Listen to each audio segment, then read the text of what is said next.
സൈസിലൊരു സവോള. എന്നിട്ട് ഇതൊരു ഗോൾഡൻ ബ്രൗൺ കളർ ആക്കി എടുക്കുക. അതിനുശേഷം ഈ അരപ്പ് ചേർത്ത് കൊടുക്കണം.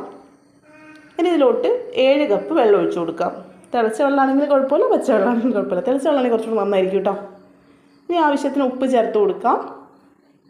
2 തണ്ട് കറിവേപ്പില മുറിച്ച് ചേർത്ത് കൊടുക്കുന്നുണ്ട്. ഇനി കഴുകി വാരി വെച്ചിരിക്കുന്ന അരി കൂടെ ചേർത്ത് കുക്കർ അടച്ച് വെച്ച് ഹൈ ഫ്ലെയിമിൽ വെച്ച് 5 വിസിലടുപ്പിച്ചെടുക്കാം. കുക്കറിൻ്റെ പ്രഷർ മാറിക്കഴിയുമ്പം കുക്കർ ഓപ്പൺ ചെയ്ത് നോക്കുക. കിഡിലനായിട്ടുള്ള തേങ്ങാച്ചോറ് റെഡി ആയിട്ടുണ്ട്. നിങ്ങൾ ഈ രീതിയിലാണ് ഉണ്ടാക്കാറുള്ളത്, നിങ്ങൾ വേറെ രീതിയിലാണ് ഉണ്ടാക്കുന്നതെങ്കിൽ അതിൻ്റെ റെസിപ്പി കമൻ്റായിട്ട് ഇടാൻ മറക്കരുത് കേട്ടോ. ഇത് അടിപൊളിയാണ്. തേങ്ങാച്ചോറും ബീഫൊക്കെ ആണെങ്കിൽ കിഡിലനാണ്. അപ്പോൾ നിങ്ങൾക്ക് എൻ്റെ വീഡിയോ ഇഷ്ടമായെങ്കിൽ പ്ലീസ് ഒന്ന് ലൈക്ക് ചെയ്ത് സപ്പോർട്ട് ചെയ്യുക. വീഡിയോ ഇഷ്ടമായെങ്കിൽ ഡിസ്ലൈക്ക് ചെയ്യാം.